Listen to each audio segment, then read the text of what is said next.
Dans cette vidéo, je vais vous parler de mon séjour linguistique avec EF à New York que j'ai fait très récemment. J'y suis restée 2 semaines et dans cette deuxième partie, je vais vous raconter la suite de cette expérience que j'ai vraiment adorée.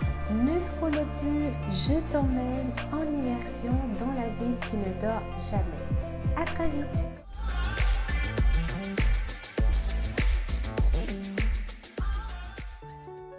Welcome back guys to my YouTube channel and welcome to all the new viewers. Aujourd'hui, comme annoncé, je vais vous partager donc la suite de mon séjour en linguistique que j'ai fait avec EF à New York et j'y suis restée que 2 semaines. Mais stop, si tu n'as pas encore vu la première partie, je te mets le lien juste au-dessus et aussi dans la description pour la visionner si tu le souhaites. En même temps, si tu commences par l'épisode 2, tu rates le fil du film, tu comprends rien et tu poses trop de questions pendant le film. Je dis ça, je dis rien. Je rajoute aussi les liens de mes autres séjours linguistiques que j'ai fait avec EF, donc à Chicago, à Brighton et à Dublin dans la description pour ceux qui souhaitent comparer ou qui cherchent une destination. Dans la vidéo du séjour à Chicago, je vous avais mentionné le fait que j'ai choisi Chicago au lieu de New York, donc alors que New York est la première place financière au monde et je vous avais bien mentionné que je vous dirais les raisons pour lesquelles j'avais fait ce choix dans la capsule de New York. Je vous mets rapidement le lien du séjour Chicago ici et vous l'avez aussi dans la description. La raison est très simple, ce n'était pas le bon moment à l'époque. Pour moi, New York, c'est un peu le Paris vu par les touristes, une ville romantique, surtout pendant les fêtes de fin d'année, avec ses décorations incroyables et ses films de Noël utopiques. Comme beaucoup, étant jeune, j'y croyais aussi. Et d'ailleurs, ils vont bientôt recommencer avec Maria aussi qui arrive. Et là, c'est une affaire de quelques jours. N'écoutez pas cette dernière partie, j'ai un humour assez spécial, parfois même déroutant. Comme je le fais toujours dans mes séjours linguistiques, j'avais réservé le transfert EF pour qu'un membre du staff vienne me récupérer à l'aéroport et m'emmener directement donc sur le campus. Je me souviens encore du trajet.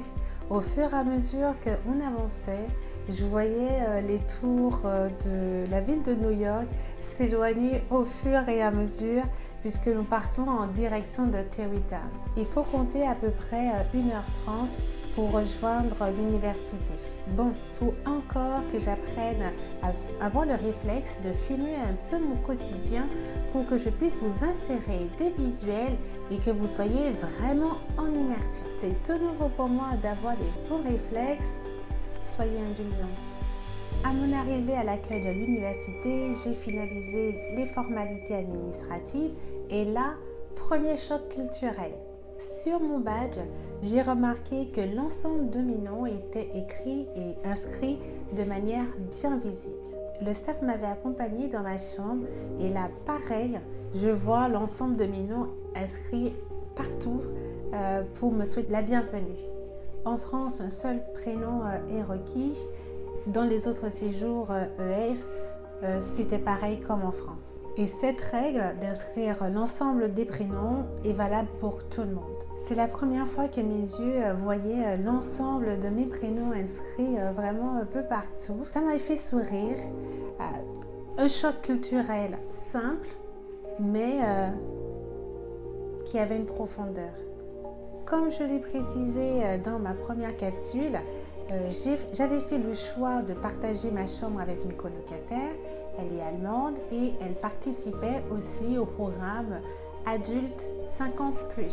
Le lundi, c'est le premier jour officiel du programme, donc le fameux Orientation Day. Nous étions 15 participants venus de France, de Colombie, de Corée du Sud, d'Allemagne et du Japon. Comme c'est un tout nouveau programme, EF regroupe les participants à des dates d'arrivée et des destinations spécifiques afin justement de les regrouper et éviter d'être dispersés. Les profils des participants étaient très variés. Certains venaient d'entrer dans leur phase de retraite et voulaient donc développer ou apprendre l'anglais afin de profiter de leur nouveau pan de vie et de voyager à travers le monde. Elle n'est pas belle la vie? D'autres voulaient développer leurs offres et leur business à l'international et étendre leur cible de prospects et de clients. Quelques participants avaient décidé de prendre une année sabbatique en accord avec leur entreprise pour pouvoir développer leur anglais, puis après rester dans le pays pour pouvoir le découvrir et enfin prendre ce temps à la réflexion pour pouvoir préparer leur next stop. Certains travaillent encore et voulaient juste gagner en aisance orale pour échanger et voyager plus facilement. Et puis moi, dans une catégorie qui veut toujours progresser pour aller jusqu'au dernier sous-niveau du niveau général et aussi revivre l'ambiance unique des séjours EF et tout en étudiant aussi. Le matin, chacun s'était présenté brièvement en quelques mots, donc qui on est, quels sont nos objectifs et quelle sera la durée de notre séjour. Alors pour les 15 participants autour de la table, la durée variait de 2 semaines à 4 mois. Une précision utile pour ceux qui ne savent pas, le petit déjeuner et le dîner sont inclus donc dans la semaine, sont inclus dans la formule et le week-end c'est le brunch et le dîner. L'après-midi, EF nous avait organisé une visite de la ville de New York et le lendemain, une visite de la ville de Territown. Comme je vous l'avais annoncé dans la première capsule, que je ferai plusieurs vidéos pour vous partager chaque étape de ce séjour. Ce que j'ai aimé dans ce programme, c'est la diversité des profils et des parcours.